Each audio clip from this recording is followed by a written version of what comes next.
Hi hello welcome back to my channel. എല്ലാവർക്കും നമ്മുടെ ചട്ടിങ്കല ഫാമിലിയിലേക്ക് സ്വാഗതം. ഇന്നത്തെ വീഡിയോ എന്ന് പറയുന്നത് കുറച്ച് പേരെങ്കിലും എന്നോട് റിക്വസ്റ്റ് ചെയ്തിട്ടുള്ള ഒരു വീഡിയോ ആണ്. കാരണം മിക്കവർക്കും അറിയാം നമ്മളുടെ ചാനലിൽ അത്യാവശ്യം റീച്ച് കിട്ടിയിട്ടുള്ളത് ഹെയർ കെയറിന്റെ കാര്യത്തിലായിരുന്നു. അപ്പോൾ പുതുതായി കാണുന്നവരോട് ഞാൻ പറയുന്നത്, എനിക്ക് മുട്ടോളം മുടിയൊന്നുമില്ല കേട്ടോ. പക്ഷേ എൻ്റെ മുടി നഷ്ടപ്പെട്ടതും മുടി വീണ്ടെടുത്തതുമായിട്ടുള്ള പ്രൂഫ് സഹിതമുള്ള വീഡിയോസ് നമ്മുടെ ചാനലിൽ പ്ലേലിസ്റ്റ് ചെക്ക് ചെയ്ത് കഴിഞ്ഞാൽ ഹെയർ കെയർ ചാലഞ്ച് എന്ന് പറഞ്ഞിട്ട് ഞാൻ അപ്ലോഡ് ചെയ്തിട്ടുണ്ട്. അപ്പോൾ ഞാൻ വിചാരിച്ചു കുറേ ആൾക്കാരായിട്ട് ഇങ്ങനെ റിക്വസ്റ്റ് ചെയ്യുന്നുണ്ട് ഒന്ന് ചെയ്യുമെന്നുള്ളത്. ഒന്നാമത് ഞാൻ നാട്ടിലായതുകൊണ്ട് ഞാൻ ശരിക്കും ചാലഞ്ച് ചെയ്തിട്ടുണ്ടായിരുന്നത് നാട്ടിൽ വെച്ചിട്ടായിരുന്നില്ല കേട്ടോ. ഞാൻ മസ്കറ്റിൽ വെച്ചിട്ടാണ് എൻ്റെ ആദ്യത്തെ ചാലഞ്ച് വീഡിയോ സ്റ്റാർട്ട് ചെയ്യുന്നത്. അതും വീട്ടിൽ സുലഭമായി കിട്ടുന്ന കുറച്ച് കാര്യങ്ങൾ വെച്ചിട്ടൊക്കെ ആയിരുന്നു നമ്മളുടെ ചാലഞ്ച് നമ്മൾ ചെയ്തിട്ടുണ്ടായിരുന്നത്. അതിൻ്റെ റിസൾട്ട് ഞാൻ നിങ്ങൾക്ക് കാണിച്ചു തന്നതാണ്. ശരിക്കും പറഞ്ഞാൽ ഹെയർ കെയർ ചെയ്ത് കഴിഞ്ഞാൽ വളരും എന്നുള്ളൊരു പ്രൂഫ് കിട്ടിയത് ശരിക്കും ആ ഒരു ചാലഞ്ച് ഞാൻ ചെയ്തപ്പോഴാണ് കേട്ടോ. അതിനുശേഷമാണ് നമ്മൾ നല്ല കോൺഫിഡൻ്റ് ആയിട്ട് വീഡിയോ ചെയ്യാനായിട്ട് തുടങ്ങിയത്.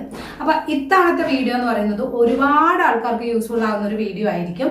അതായത് നിങ്ങൾക്ക് ഭയങ്കര ഹെവി ആയിട്ട് ഹെയർ ഫോൾ ഉണ്ട്, നിങ്ങൾക്കത് കൺട്രോൾ ചെയ്യാൻ പറ്റുന്നില്ല, ഒപ്പം തന്നെ നിങ്ങൾക്ക് ഭയങ്കര എന്താ പറയുക ടെൻഷൻ ഉണ്ട്, നിങ്ങൾ വല്ലാതെ പാനിക് ആവുന്നുണ്ട്. ഇങ്ങനെയൊക്കെ ആണെങ്കിൽ ഞാൻ നിങ്ങളോട് പറയുന്ന ഒരു കാര്യം എന്ന് വെച്ചാൽ തീർച്ചയായിട്ടും നിങ്ങൾ വിറ്റാമിൻ ഡി ഒന്ന് ടെസ്റ്റ് ചെയ്ത് നോക്കാം. എനിക്ക് കുറച്ച് സമയം മുൻപ് വരേക്കും എൻ്റെ ഹെയർ ഫോൾ എന്ന് പറയുന്നത് ഇങ്ങനെ കൂടും കുറയും ആ ഒരു രീതിയിൽ അങ്ങനെ പോവായിരുന്നു കേട്ടോ. പക്ഷെ മെയിനായിട്ട് ഞാൻ പറയുന്ന ഒരു കാര്യം എന്ന് വെച്ചാൽ എനിക്ക് ഈ ഭയങ്കരമായിട്ട് സ്ട്രെസ് കാര്യങ്ങളൊക്കെ ഫേസ് ചെയ്യുന്നുണ്ടായിരുന്നു. ഞാൻ വിചാരിച്ചത് അതെൻ്റെ പ്രോബ്ലം ആണെന്നാണ്. പക്ഷെ ആക്ച്വലി വിറ്റാമിൻ ഡി ടെസ്റ്റ് ചെയ്തപ്പോഴാണ് എനിക്ക് മെഡിസിൻ എടുക്കണം എന്നുള്ള കാര്യം മനസ്സിലായത്. വിറ്റാമിൻ ഡി നിങ്ങളൊന്ന് ടെസ്റ്റ് ചെയ്ത് നോക്കുക. ഏകദേശം 1000 അടുപ്പിച്ചിട്ടാണ് കേട്ടോ നാട്ടിൽ അതിൻ്റെ റേറ്റ് വരുന്നത്. ഇത് നമ്മൾ ചെയ്ത് നോക്കിക്കഴിഞ്ഞാൽ നമുക്കൊരു കാര്യം മനസ്സിലാവും, നമ്മുടെ ഹെയർ ഫോളിന് ഭയങ്കരമായിട്ട് കാരണമാവുന്ന ഒരു സംഭവമാണ് ഇത്. ഇത് മിക്ക ആൾക്കാർക്കും അറിയില്ല. ഒന്ന് ടെസ്റ്റ് ചെയ്ത് നോക്കുക. 25 ഒക്കെ ഉണ്ടെങ്കിൽ എന്നോട് പറഞ്ഞിട്ടുണ്ടായിരുന്നത് ടാബ്ലറ്റ് കാര്യങ്ങളൊന്നും എടുക്കണ്ട, മെഡിസിൻ കാര്യങ്ങളൊന്നും വേണ്ട, നമ്മൾ അത്യാവശ്യം വെയിലൊക്കെ കൊള്ളുക, ഫുഡൊക്കെ നന്നായിട്ട് ശ്രദ്ധിക്കുക. അങ്ങനെ ആവുമ്പോൾ നമുക്ക് ഓക്കെ ആവുന്നതാണ്.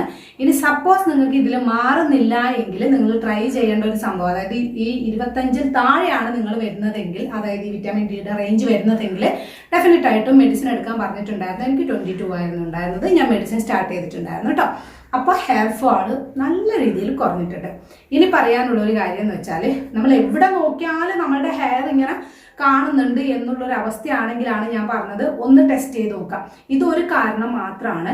സാധാരണ നമുക്ക് ഹോർമോണൽ ചേഞ്ചസ് എന്ത് വരുന്നുണ്ടെങ്കിലും ഇത് നമ്മളുടെ മുടി തീർച്ചയായിട്ടും കൊഴിയാൻ കാരണമെന്ന് നിങ്ങൾക്ക് അറിയാം. അതുപോലെ സ്ട്രെസ്, സ്ട്രെയിന്, പിന്നെ നമ്മൾ കഴിക്കുന്ന ഫുഡിൻ്റെ കുറവ്, വിറ്റാമിൻ്റെ ഡെഫിഷ്യൻസി, വെള്ളത്തിൻ്റെ കുറവ്, ഇതൊക്കെ ഹെയർ ഫോളിന് കാരണമാണെന്നുള്ളത് നിങ്ങൾക്ക് ഞാൻ എൻ്റെ എല്ലാ വീഡിയോയിലും പറയുന്നതാണ്. ഇനി ഈ ഹെയർ കെയർ ചാലഞ്ചിൽ ഞാൻ പറയാൻ ഉദ്ദേശിക്കുന്ന ഒരു കാര്യം എന്ന് വെച്ചാൽ, ഞാനൊരു 30 days ചാലഞ്ചാണ് ഉദ്ദേശിക്കുന്നത്.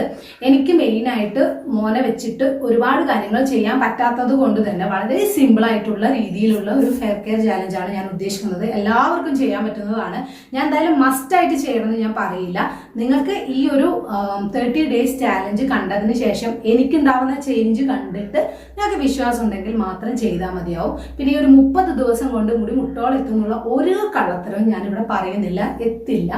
പക്ഷെ മുടിയിൽ എന്ത് ചേഞ്ചാണ്, ചെറിയൊരു ചേഞ്ചൊക്കെ വരുള്ളൂ കേട്ടോ. അങ്ങനെ ഭയങ്കര വിസിബിൾ ആയിട്ടുള്ള ഒരു ചേഞ്ച് ഉണ്ടാവില്ല. പക്ഷെ എനിക്ക് മനസ്സിലാവുമല്ലോ എനിക്ക് വരുന്ന ചേഞ്ച് എന്താണെന്നുള്ളത്. അത് ഞാൻ പറയാം. എന്തായാലും ഒരു ചേഞ്ച് ഉണ്ടാകുന്നുണ്ടെങ്കിൽ ഞാൻ ഈ ഒരു ചാലഞ്ച് തുടർന്ന് കൊണ്ടുപോകും കേട്ടോ. അപ്പോൾ അതാണ് ഞാൻ ഉദ്ദേശിക്കുന്നത്. എന്താണെന്നുള്ളത് ഞാൻ അടുത്ത വീഡിയോയിൽ പറയാം. ഈ ഒരു വീഡിയോയിൽ ഞാൻ ഉദ്ദേശിക്കുന്നത്, ഒന്ന് നിങ്ങൾക്ക് എന്തെങ്കിലും ഹോർമോണൽ ഇഷ്യൂസ് കാര്യങ്ങൾ ഉണ്ടോ എന്നുള്ളത് ഒന്ന് ചെക്ക് ചെയ്ത് നോക്കാം. രണ്ടാമത് പറയാനുള്ളത് വിറ്റാമിൻ ഡി ഒന്ന് ടെസ്റ്റ് ചെയ്ത് നോക്കുക. പിന്നെ തൈറോയിഡ് പോലത്തെ പ്രോബ്ലംസ് ഒക്കെ ഉണ്ടോ എന്നുള്ളത്, അതുപോലെ HB ഒക്കെ നോർമൽ ആണോ എന്നൊക്കെ ഉള്ളതൊന്ന് നോക്കി നോക്കുന്നത് നല്ലതാണ്.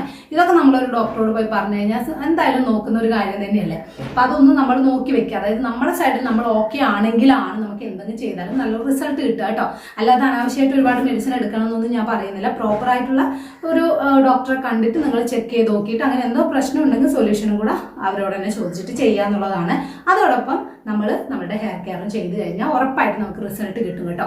അപ്പോൾ ഇന്ന് ഇത്രയാണ് എനിക്ക് പറയാനുള്ളത്. ഞാൻ എൻ്റെ വീഡിയോയിൽ മെയിനായിട്ട് ഒരു സംഭവമാണ്, ഞാൻ ഓയിൽ യൂസ് ചെയ്യുന്നത് കോക്കനട്ട് ഓയിലാണ്. ഞാൻ വേറെ ഒരു ഓയിൽ യൂസ് ചെയ്യുന്നില്ല. എനിക്കൊരു ഓയിൽ ട്രൈ ചെയ്യണമെന്ന് ആഗ്രഹമുണ്ട് മൈൻഡിൽ. പക്ഷേ സത്യം പറഞ്ഞാൽ എനിക്ക് ടൈം കിട്ടുന്നില്ല. പിന്നെ എന്തെങ്കിലും തണുപ്പ് കൂടിയതാവുമ്പോൾ എനിക്ക് കോൾഡ് ഇഷ്യൂസ് വരുമോ, മോന് വരില്ലേ എന്നൊക്കെയുള്ള ടെൻഷൻ ഒരുപാടുണ്ട്. അതൊക്കെ കൊണ്ടാണ് ഇങ്ങനെ ഓരോ കാര്യങ്ങളും ഞാൻ മാറ്റി വെച്ച് കൊണ്ടുപോകുന്നത്. പിന്നെ മുടിയൊക്കെ നഷ്ടപ്പെട്ടിട്ട് അയ്യോ എൻ്റെ മുടി പോയെന്ന് പറഞ്ഞ് കഴിഞ്ഞിട്ട് കാര്യമില്ലല്ലോ. അതുകൊണ്ടാണ് ഇങ്ങനെ ചാലഞ്ച് ചെയ്തേക്കാമെന്ന് ഞാൻ വിചാരിച്ചത് കേട്ടോ. അപ്പോൾ എന്താണെന്നുള്ളതും എല്ലാ കാര്യവും ഞാൻ അടുത്ത വീഡിയോയിൽ ഡീറ്റെയിൽ ആയിട്ട് പറയുന്നതായിരിക്കും. ഇന്നത്തെ വീഡിയോ ഇത്രയേ ഉള്ളൂ. അപ്പോൾ തീർച്ചയായിട്ടും സബ്സ്ക്രൈബ് ചെയ്യാത്തവരൊന്ന് സബ്സ്ക്രൈബ് ചെയ്യുക, സപ്പോർട്ട് ചെയ്യുക. നമ്മളുടെ ചാലഞ്ചിന് കൂടാൻ താല്പര്യം ഉണ്ടെങ്കിൽ, നമ്മുടെ ചാലഞ്ച് ഇതുവരെ ഫോളോ ചെയ്തിട്ടുള്ളവരാണെങ്കിൽ നിങ്ങൾക്ക് ആ ഒരു വിശ്വാസം തീർച്ചയായിട്ടും ഉണ്ടാവും. അപ്പോൾ ഇത്രയേ ഉള്ളൂ കേട്ടോ ഇന്നത്തെ വീഡിയോ. നമുക്ക് വീണ്ടും പുതിയൊരു വീഡിയോ ഒക്കെ കാണാവേ. ബൈ.